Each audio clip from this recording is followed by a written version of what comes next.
Hello, and welcome back, or welcome to the Yogi Roth Show. Really looking forward to this week because, number one, it's Thanksgiving week. So please spend time with your loved ones, your family, your friends. Eat, kick back, take the day off, watch some great football, and lean into the drama that is going right now in the college football playoff, in the Heisman, and of course, the hiring and firing of coaches. If you want some unique insights, go to yogiroth.com. I try to bring you 3 different insights every week from around the country in major college football. So just subscribe to the How Great Is Ball newsletter, and you'll get that in your inbox every single week. That being said, the podcast that is being played right now, whatever device you're listening to, is one that I think is one that is very serendipitous. Not necessarily in the most positive of ways, but is very interesting. The guest, his name is Cody Hawkins. He was born into football. You may know that last name. His father is Dan Hawkins, who has been coaching for the majority of his adult life.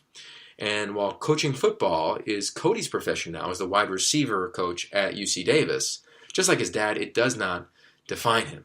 In our conversation, we talked about his path within the game of college football.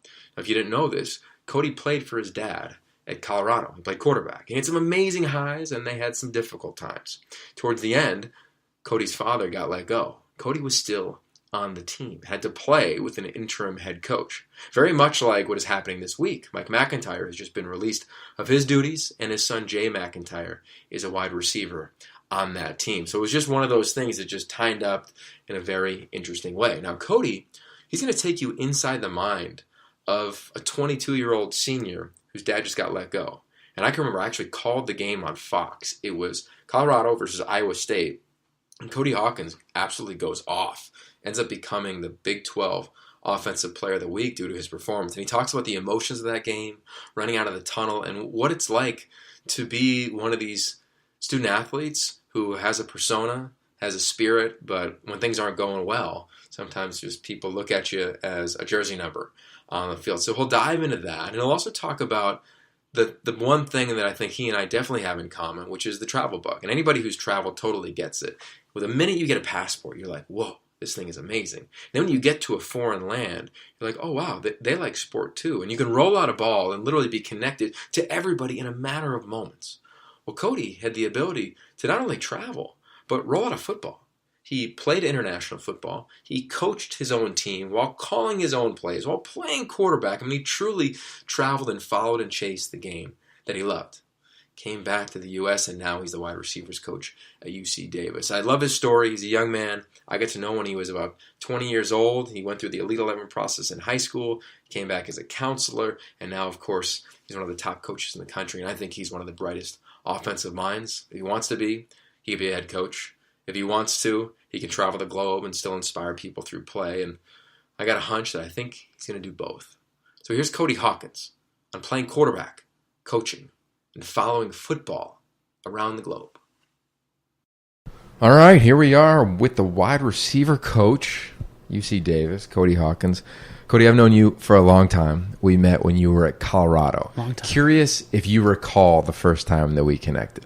I don't remember the first time we connected, but I can remember a lot of quality times with you. I know at Colorado, whether you're on the field or in the training room, anytime you're around, it's a good time. I can remember first time that we connected. And I bet you would get this from the majority of people you meet, that you're not a surface level guy. And from our first convo, when you're in college, mind you, so you're 21, and I covered you your last 2 years, so it wasn't like you're a senior and you're on your way out. You just went deep. Like, our convo was about the world, seeing it, exploring, of course, all things college football, life after college. You know, I had gone through my coaching phase and was in broadcast. We're talking about a lot of different things. So I start there because I want to ask you, have you always been a deep guy? Like, if I asked your parents what you were like as a kid, is that what they would say? Yeah, I think if you talk to my parents, I've always been pretty inquisitive. I know when I was younger, I was always the kid getting in trouble for talking in class, but my dad always tells me about a story that when I was a little kid, we were just hanging out outside, and I was like, hey, Dad, how many stars are in the sky? Like, I want to know the exact answer. And anytime I think a 3 or 4 year old asks you those questions, you hopefully know that they're thinking a little bit. But I've always been very curious about the world and how it works and the people that live in it and the way that we connect. So I have this theory about quarterbacks. You're a former quarterback. Yes, sir. You think like one. You've been trained like one. We always get asked, like, what are the qualities, right? At the Elite 11, you were camper, counselor, coach. I think that all quarterbacks, or the great ones, are seekers. And it doesn't have to be the ones that are in the Hall of Fame, but the ones that you're like, yeah, I want that guy to lead my team, like you. They seek. They seek answers to the test. They seek to understand their offense. They seek better relationships. They seek knowledge. I would define you as that. Curious in your lifetime of football how you would define that position.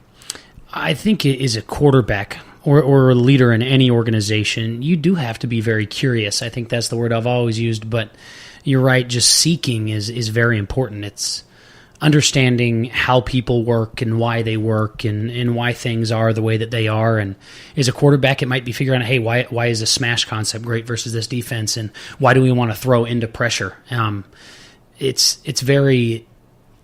a position that there's so much knowledge out there that I think there's a thirst that can never really be satisfied, and that's the great thing about the football is whether it's the X and O's or the culture, there's always more to explore, and that definitely does carry over into other aspects of life. I was talking to a coach the other day, and they said that for an athlete to find success, according to psychology, you have to, 1, be curious, like you just described.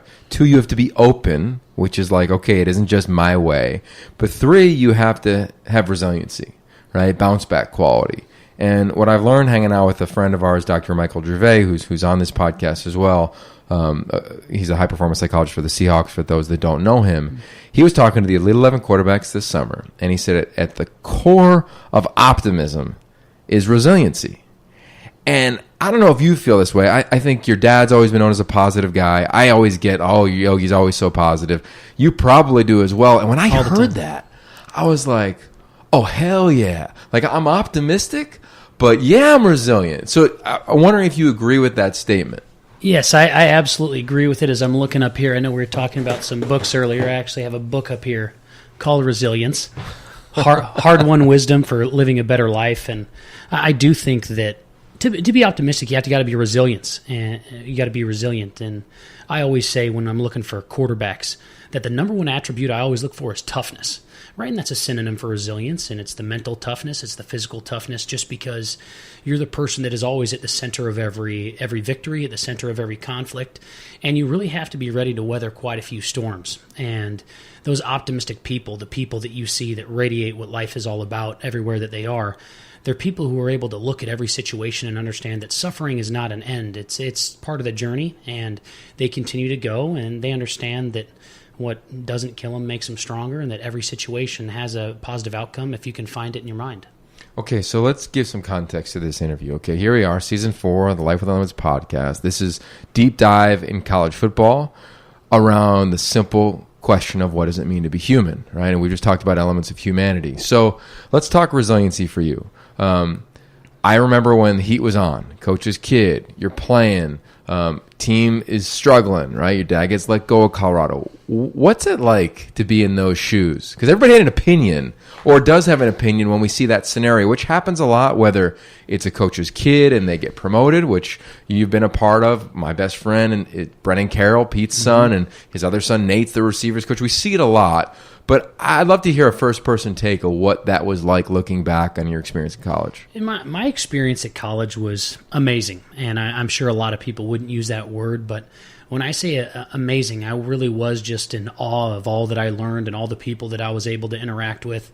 Obviously, playing for my dad when he went to Colorado, you're going to put yourself in the spotlight, and whether it's positive or negative, you're going to get a lot of heat. When I was playing there, I think when I was a freshman, people thought I was the next coming of Jesus Christ, and that was wrong. We had a good year, and then as we continue to go, people thought I was Judas, and that wasn't right either. But I just think as you continue to go, I met you right as I had gotten benched by my father in the middle of my junior year, and it wasn't the easiest for me. There were a lot of situations where I wish that I could have been out there, but I knew that I was playing college football because I loved to compete, and I knew whether I was on the field or not, there were ways that I could help the team win, and I ended up playing the my senior year and finishing off the career without my father on the sidelines, just because he got let go, I think after week 6 or 7. And that was really tough. I'm not an emotional guy, a negative emotional guy. But I know after he got fired, it was really tough. I don't want to talk to people about it. I wanted to show up. And it's funny that football is a sanctuary for so many people to get away from things, but it seemed like my favorite part about the world and the favorite part about my life was the relationships and the football that I was a part of. But, the negativity, it just was hand in hand in it, and it was almost like a poison that infected every practice. But you talked about that resiliency, and I think I was able to find a little bit of solace and going out and competing and focusing on my craft. I think if there were another position outside of quarterback, it would have consumed you. But because you're a quarterback, you have so much to worry about, whether it's protections, coverages, game plans, routes, and any concepts that you're putting in that week. You have a lot to think about, and it's really a full mind, body, spiritual experience playing the position. So that's how I was able to get out of it. What's the convo like when your dad says, okay, you're the starter and the savior, and now you're not going to start? It's, it's never what you want to hear, but I understood what was at stake. I think I was somebody growing up in college football locker rooms. I knew that the quarterback's going to be the scapegoat, even if it's not necessarily your fault. And I think you could look at tape and see that, I was I playing great? No, but it takes a team to win, and there are a lot of quarterbacks out there who get a lot of credit for things that they're not doing. But everybody knows a fantastic quarterback can cover up a lot of ills, but I'll never say I'm a fantastic quarterback. I was a very average quarterback who really left it all out on the field, and anytime you hear that, it's tough. I think I harbored a little bit of emotions in there, but I was able to just channel it and focus on what I could control. And I, unlike some guy, I loved practice. So whether I was a starter or not, I loved practice. Whether I was going out and throwing and working on my drops, I really took a lot of joy in trying to improve myself and be the best version of myself, regardless of how many snaps I was getting on game day. I think I have this story right, because I called the game. Your dad gets let go, and he's in the stands, but kind of hidden in the stands. And you ball, I believe, in that game, and you win, and you leave as fast as possible after the game. I have this vision of you running out of the tunnel in Folsom Field. I don't know what happened after that, but is that accurate? Yeah, I mean, for a guy who I think there are 4 times I've cried in my life, and a lot of people don't know this. They're going to know it now if they listen to this. But before the game, I'm running out of the tunnel, and my dad had just gotten fired. We were playing Iowa State at home, and I was totally fine leading up to it. I'd kind of channel a lot of these emotions, and just as Ralphie's getting to run out, you hear all these people cheering for you, and I just had this flood of emotions that I was so angry at every single one of the fans, just because the same people who are cheering for you now are booing you and saying obscene things to you on the sidelines when you're playing, and it's tough to handle. And it was definitely a flood of emotions. I remember Scotty McKnight, who you know very well, the all-time leading receiver at the time at Colorado, and he came over to me before the game, and I couldn't even talk to him. I couldn't talk on the headsets. Went out there, and I think I ended up being the Big 12 Offensive Player of the Week that week, played pretty well, and I know my dad was still sitting up, and one of the assistant coaches let him into the box, so he wasn't sitting in the stands. He was up in the press box that overlooks the field at Folsom, the greatest place to play college football, and I know when we threw a couple touchdowns, it was funny, all the touchdowns I threw were in that end zone, right in front of where my dad was sitting. So it was special that I think I ended up throwing 3 or 4 and was able to kind of point up to him. And then after the game, I knew everybody was going to have questions. Everybody was going to want to talk to me. I don't want to do any of that. I remember I ran up into the office, and all my family was sitting up there, and I hugged my dad and was kind of just crying, just not because that he had been fired. It was just such an emotionally stressful week. To be able to go out and just lay it out on the line and find some success was a great experience. I mean, I have had the chills for the last 45 seconds as you've been talking, because I just keep imagining, and I think for the listeners, they should imagine your shoes for a second of, okay, we all seen a coach get let go, and we've seen fans rally, because you got to rally behind the boys and the team and these young men in college football that are putting it all on the line. But very rarely is that conflict happening of they're rallying behind the players, but the leader of that team's dad was the one who got let go. So I can only hope to imagine your emotions of, thanks for having our back, but where were you a week ago with my dad, myself, and this team? Like, you're older now. You're coaching young men. You've traveled around the globe. We're going to get into that in a second. But looking back on that now, can you even imagine what you would tell yourself on how to handle it, knowing what you know currently, if you were going to talk to somebody in college football? Jeez, I think kids go through so much nowadays that I feel like I was very privileged to go through a time where, I had a Twitter account, but I didn't really use it. And now people use their Twitter more than they use their cell phones. But when I was going through it, I was tough because I didn't really want to talk to anybody about it except for the guys on the team. And I think every time I have an opportunity to tell our athletes that are going through something, that their players are there for them. And if you need help or you want to talk about anything, reach out. You hear that football is a brotherhood all the time, and I really think it is. But there's no relationship quite like a player-to-player relationship. I think the player-to-coach relationship is very special. I love coaching and the relationships I have with my guys. But being put in that position where you're under the gun and you kind of have fans that are talking out of both sides of the mouth, same thing with the media. You don't really trust anybody except for the guys that have had your back in the most intense moments. When you're a freshman starting against Alabama and you look out to your left and you see your boy Scotty and you're giving him a thumbs up and you're on the same page, and it's the same thing on a Saturday night when you're getting ready to go hang out with the fellas, and it's the same thing, on senior night when we got lays around our neck getting ready to run out and go hug our family. That there is no bond like a player-to-player relationship in college football. It's very different from basketball and baseball. You have people of all shapes and sizes, different backgrounds, different skill sets that come together for football. And it's the power of football that makes the game so special. And I hope that every player who ever plays for me understands the power of football and the power that the teammates can have supporting one another. I think there's another power to football of when it ends. And I think by default, and I talk to a lot of guys in their careers end, I'll either coach or I'll broadcast. It's kind of just like what you know, right? Mm-hmm. It's what you've been around. No one would blame anybody for those two initial thoughts, at least. You grew up as a coach's kid. You grew up in locker rooms, as you referenced. It seemed as though, like, I'd be curious. Were you fighting the coaching bug? Were you trying to do other stuff? Because you had a bunch of fun stops prior to where you are now, coaching receivers. You continued to play. You worked for Nike. Like, you were in football adjacent, I would describe it as. What was that adjustment like for you? Because we often talk, and it really bothers me, we hear about NFL players broke, divorced, on drugs. Nobody talks about the college kids. Yeah. None of them had millions to lose. They just came out of college, and they're like, whoa, I had this identity around a game. Now what? And I wonder what your transition experience was like. Well, I think it is a lot of this news comes out, and there's a spotlight on just I don't necessarily mean to say mental illness, but the transition period of collegiate athletes out into the real world. A lot of guys really struggle because collegiate athletics now it's tough, and you have to give every ounce of your energy every single day to find success.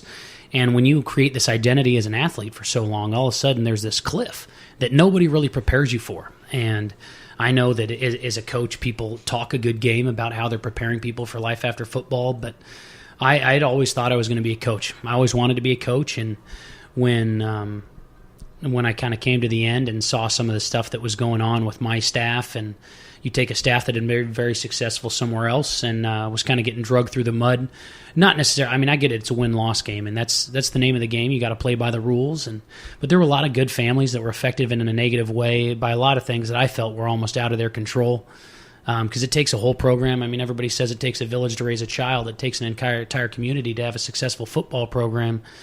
And I was just, I was really shocked at the adversity and the amount of guff that the coaches on our staff got. And I felt bad about it. I mean, there's probably a little bit of guilt in there too.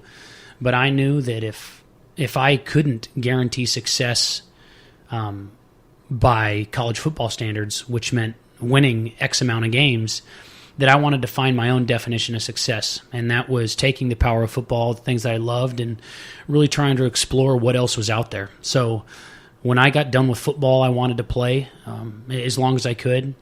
Did that, and when I couldn't play at the level where I was able to compete at the level that I wanted to, I tried to see how could I stay connected to sport? How could I use this power of sport to influence and better the lives of others, not just in the United States, but around the world? And was able to do that a little bit with Nike, but my thirst for being close to the game, I mean, really being able to look each other in the eye, when competitive excellence really mattered on 4th and goal, games on the line. You miss that. Your competitive drive misses that. So I still have a thirst for knowledge. I'm still very curious, and I want to help develop young people around the world. But I'm very, very happy to be where I am now, dealing with the X's and O's, dealing with the recruiting in the locker room and the development of these young men on a much more intimate level. Yeah, I love that. Okay, so let's go back to I wanted to just play as long as I can, because one of the greatest secrets in all of college football is that it's kind of like college basketball in terms of when it's over and you don't make the NBA, everybody goes and plays in Europe. Now, I don't think the money's similar in terms of football versus basketball, but there is football all over the world. You did it. How did you find out about football all over the world?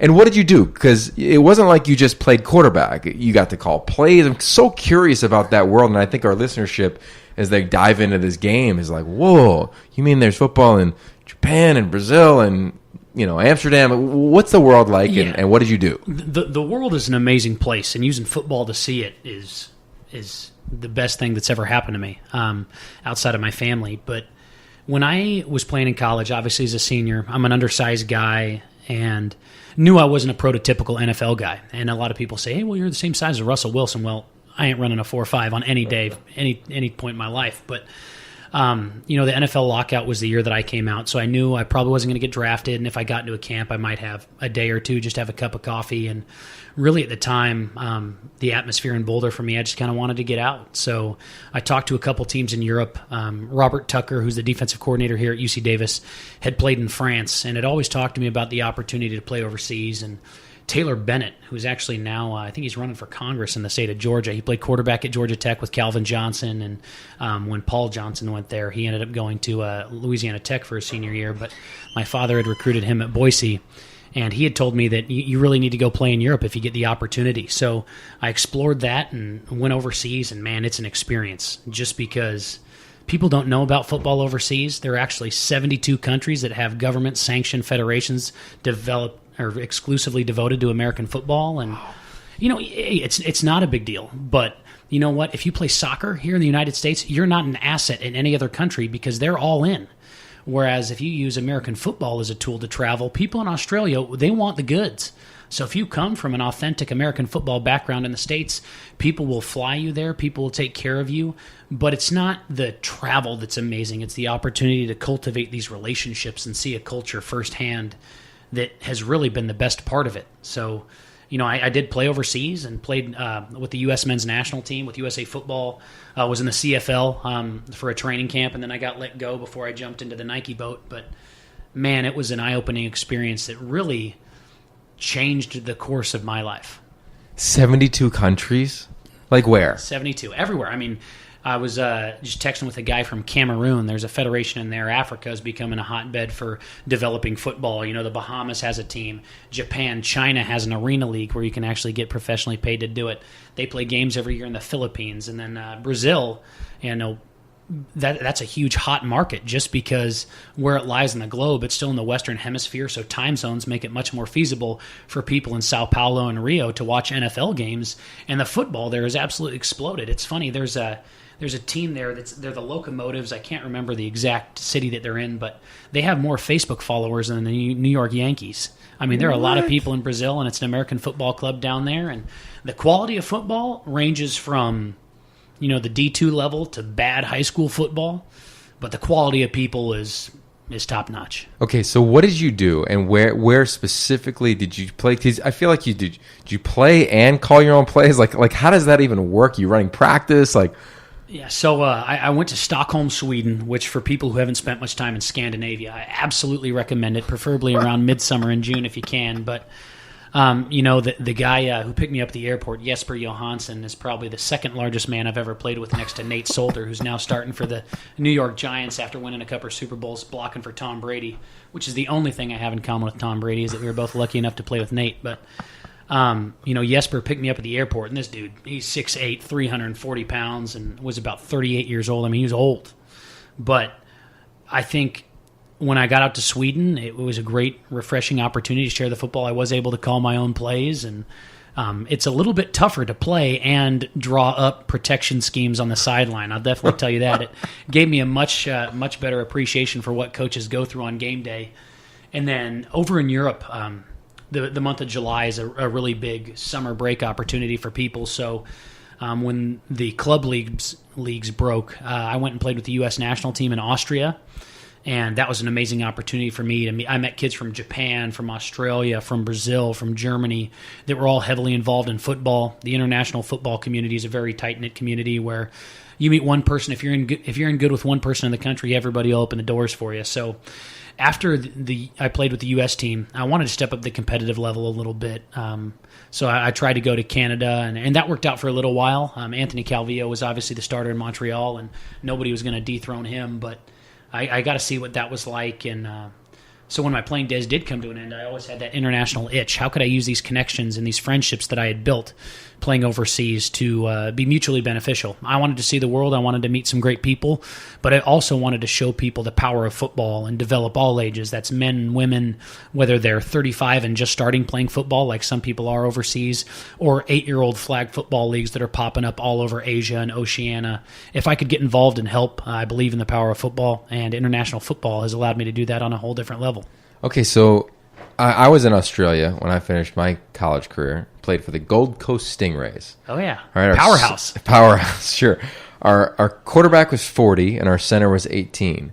So I ask you, for someone who loves the game, why'd you stop? Because you were probably an elite player, and you probably still could be throwing for 10,000 yards a year if you wanted to. Yeah, I asked myself that also, but as many people do, they met a girl. I just got married to my longtime girlfriend this past July, so now she's my wife. She's wonderful. Congrats. But I was all set. I was going to go back and play in Italy, and then I had met T, and she was teaching, so I kind of wanted to stick around. And the Nike gig was a little bit closer than going playing for the Catania Elephants. But luckily it all worked out. It's not a girl that you're looking at kicking yourself down the road. She's awesome. I'm glad she's still in my life, but I knew I still wanted to be involved in it. I wanted to play, but I'm a really competitive guy. For all the zen and positive juju I can advocate for, I'm a very competitive guy. And I think when you can share the joy of football, but you're not getting hit in the back of the head because your left tackle didn't show up for the game, it's a little bit easier. But I do love it, and if I could play, I would. But I was a guy that I think anybody who played with me knew I was putting it all out on the line, and it's still a little bit more recreational in many of the countries. I mean, Germany and Austria, it's big time, and I tried to get on. If I could have played professionally for there are two clubs specifically in Austria and one in Germany, the Braunschweig, the New Yorker Lions, and then the Vienna Vikings and the Swarco Raiders that play in Innsbruck, Austria. I mean, those teams are as legitimate as any FCS football program you'd see in America. And I wanted to go play for them, but they had some guys who had been lifers, married Austrian women, so they didn't count as an international, but they were still playing. So the timing didn't work out, but I've tried to maximize every experience I can, even so. Wow, I think Mark Helfrich played for the Vienna Vikings. He did back in the day. So what do people get paid? Like, what do you get paid? Just to paint a picture for the listeners. A lot of it's for most people. I actually I did get paid pretty good when I was in Sweden. I think they took the salary of 2 imports and gave it to me. And at the time, I thought it was awesome. But when you're in a bloodbath of a game in the third quarter, like, man, I could really use a receiver. I didn't need to be eating at all these fancy restaurants. But for a lot of people, it's kind of like a college scholarship. So they'll put you up in housing, usually pay for your cell phone, pay for a transport pass. You'll have restaurants that sponsor the team that you can get a meal at a day. And then you usually get, I say roughly around €1,000. Some people will pay you 1,500. I was getting a little bit more than that. And some people pay you as low as 800. But the people that pay you lower usually have a bunch of sponsorship hookups for you. So it's not something that you're going to get rich off of. And obviously they take care of you with insurance and everything, but you have to have a plan for the off season as well. Wow, that's per month. Yeah, per month. So it's you could do it for a long time. There are kids that have played in a dozen countries. A couple of my teammates from Colorado, one married a Swiss girl, now lives just outside of Zurich and works with a program over there. Another teammate of mine is back playing in Croatia. So wow, and you go back. Like I was talking to your dad. He's head coach here at UC Davis now, and we all go back a while. But you go and do clinics. Mm-hmm. Well, what is that like? Like, is it?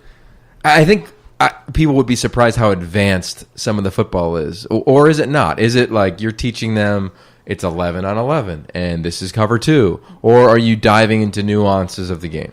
The great thing about it is you'll have a clinic and you'll have guys that were quality control guys for SEC teams, and they're over there, they're DCs, and they want to get on the chalkboard and go to battle with you. They really know their stuff. And you also have people that, hey, like, where do the thigh pads go? I don't know what a zone blitz is. They're all levels. So I think if you're going to go overseas and do anything, you have to be really flexible. And you mentioned it, you got to be very open to what they want and being able to identify the needs of every program. Sometimes you do need to kick them in the pants and come up with some competitive drills when people are inches away from winning a championship and they're playing high-level football. And you also got some guys that are just trying to field the darn team and trying to teach guys what a pass set is and getting into a three-point stance. So these clinics, it's a wide-ranging group of guys, and many times when we go, we'll split up the groups accordingly. We'll have high-level talks, but we'll also have talks that, like this is a football. The old Vince Lombardi talk, like you hold it up, this is what a football looks like, and you can go from there. Yeah, last couple before we get you out of here. The power of travel is real. Absolutely. You love it. You've done it. You just described it. My off-season is about exploring the humanity in sports around the globe. What have you seen it do to somebody who, say, grew up in a town, a city, they never left, and all of a sudden they're playing for the Vienna Vikings, or they're exploring European football? What do you think if you had to present to college football players who all think they're going to the NFL? Well, hey, man, there's this world out there. Of course, you can play and make 1,200 or 1,500 or 1,800 euros, but the essence of travel, what do you think it has done and can do for people? I think, there's a book I'm reading right now. It's called The Book of Joy, and it's actually they got Archbishop Tutu and the Dalai Lama together and really talked to him about what is the human experience, very similar to what your podcast is based around, and really it's about seeking joy and finding the oneness that exists. There's such an interconnectedness in the human race, and I know that might seem like fluff to some people. But football has allowed me to connect with people and understand that the human experience, wherever you're at in the world, is all about finding joy and relationships and being able to maximize your ability to benefit the greater world. And the kids I've met in Australia, there's one kid I like to talk about. His name's Simon Whitehead, and he was a kid that I met doing a camp in Australia. Was able to recruit him to a junior college I was at before UC Davis, and he was the first Australian in the history of the country to throw a college football touchdown pass. And just seeing what that kid gave up, but the pride and seeing him fulfill some of his dreams to come play there, and now he's at PLU, a Division III school in Washington, was absolutely amazing. And just to see that work in reverse was great, because it's not just American kids going, which I would recommend to everybody who hears this. Anybody who wants, you can talk to me, hit up Yogi. He'll give you my cell phone number. I'll help you get it overseas, but it's not a one-way deal. It's not for these guys. It's not getting you a paid vacation. It's giving you an opportunity to experience your ability to make a positive impact on somebody else's life that you really have no common threads with initially, but you understand that you might like the same music, that you both love the outdoors, but you all love the game of football. And the way that you can connect with people overseas is really the same really strong relationships that I was talking about earlier, player to player inside the locker room. Those relationships know no borders, and wherever you go, regardless of whatever religion you are, what color your skin is, you can do some positive things together.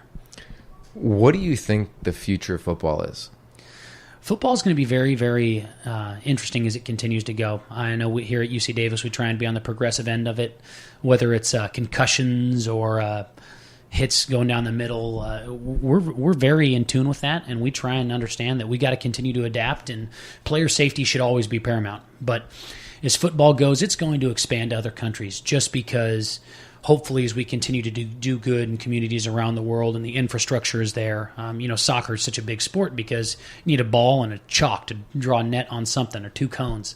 Whereas football, it's a little bit more extravagant from an equipment and the amount of people and the position standpoint. But whether it's flag football or, eight-a-side football is going to continue to grow. And the reason it's going to grow is because of those relationships and the experiences. It's very inclusive. You talk about now the focus of so many organizations. They talk about if you want to ensure success, you need to diversify your team. and that's genders, sexes, races, every demographic you can think of. But football does that, and it brings people together. I mean, if you walk through our locker room, you'll get guys of all shapes and sizes, and that's why it's so powerful. It's not, you watch the World Cup. I mean, you got a lot of freak athletes out there, but a lot of the guys kind of had the same skill set. You're not going to be able to have a guy who could play left tackle and a guy who could play tailback and a guy who could play outside linebacker on the same soccer team. But football is very, very powerful because it is so inclusive. So we have to continue to take the safety issue very seriously.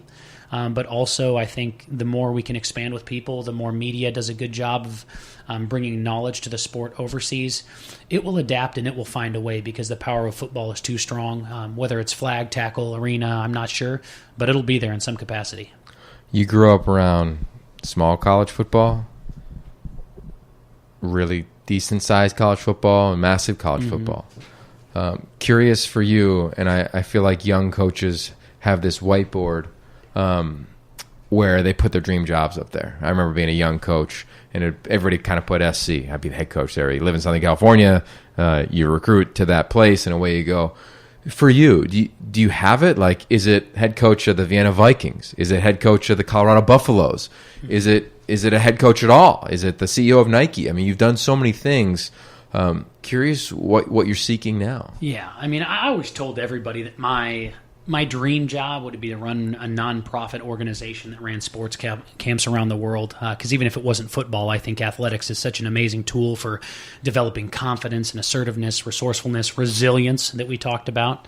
But man, my dream job is here. I love where I'm at, and I know that sounds cliche for some people, but I mean, I've been at Ohio State. I played at Colorado. I've been at junior college ball. I've coached high school ball. I've been on the Elite 11 circuit with you. It's very fulfilling to understand what you're seeking in life. And I have said that my dream job allows me to be challenged every single day, but also valued. It allows me to make a positive impact in the lives of others. And I want to be at a place where it's more than football. I want to be able to do things, I say, quote unquote, the right way. And I'm competitive as all get out. We want to compete every day like we're winning a national championship. But I want to be in a great town where my family can be happy. I want an opportunity to coach wonderful kids who have goals far beyond the football field.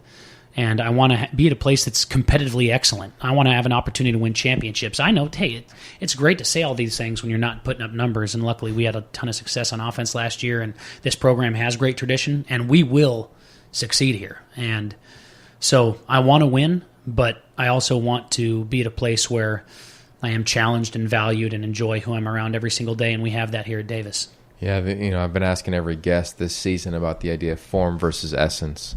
Form being Ohio State, UC Davis, Colorado, wherever, essence being everything you just described about the game. Do you recognize that your essence is really unique? I think what I'm looking for is really unique, but it's because my perspective is unique. I think I don't mean to say I'm wise beyond my years, but sort of all the things that my dad has gone through, I've kind of learned a lot of those same lessons that, hey, he coached big-time football, and it didn't work out for him, and it doesn't mean it doesn't work out for everybody. It just kind of really goes what you're searching for. And I told you that I would love to coach at a Power 5 school at some point, but my thirst for travel is real, and when it's Power 5 football, you don't always have the opportunity to do that. Now, we're still Division I football, and we get to have 80-plus kids on scholarship, and we're going to play Stanford and San Jose State this year, and we're going to compete at a very high level. But we also understand that the objective of this team and this university is develop more than just an athlete. We talk about quality balance of life all the time. It's not just a football thing. It's a mission statement at the university. And when your purpose is aligned with your university's purpose, your community's purpose, you're going to have a lot of success and find a lot of joy in everything that you do. I love it. And how do you feel about the word limits? Limits is... it's such an interesting word to have something that it doesn't really exist. As you talk about the power of language and what words certain mean, but limits are just they're benchmarks, and I think that they're all fictitious. Whether it's a glass ceiling or a goal, every limit that is set on you is breakable. Everything in life is fluid. Nothing is, as you've seen, there is nothing that is black and white. I think you learn that when you travel, that nothing is definitively right, nothing is definitively wrong. Now, there are a few exceptions about life, liberty, and happiness. But I think that anytime somebody thinks something can't be done, there's always a way. Now, it might not be the way that you thought, but I think that's why relationships and maximizing your contribution to the world every single day is so important, because limits are not real. Life is real, joy is real, and you can do anything in life that you want to do. Just continue to reach out to other people, believe in yourself, work hard, have some resilience, a little bit of curiosity, and be open to new ideas. You're going to be okay. I love it. All right, how can people follow you, man? People can follow me. I'm on Instagram. It's Cody N. Hawkins. The middle initial N is Norman, named after my wonderful grandfather, the second coming of John Wayne. So Cody N. Hawkins on Instagram. I'm more of an Instagram guy than a Twitter guy, just because I love to share my travels and I'm such a visual guy. If you guys want, you guys can call me or text me. If you want, my phone number is 720-253-7574. Kept my Colorado roots, go Buffs. But if I can ever help anybody who hears this podcast, whether it's coaching, whether it's travel, or whether you're just somebody looking to connect with good people, I'd be happy to help you. Well, there it is, folks. First time a phone number's been shared on this podcast. But Cody, thanks for the time, man. You bet, Yogi. So great to see you. Thank you for coming. I love it. Well, you know how we end this thing the same way every time. The only limits that we have in life are the ones we set ourselves. Peace.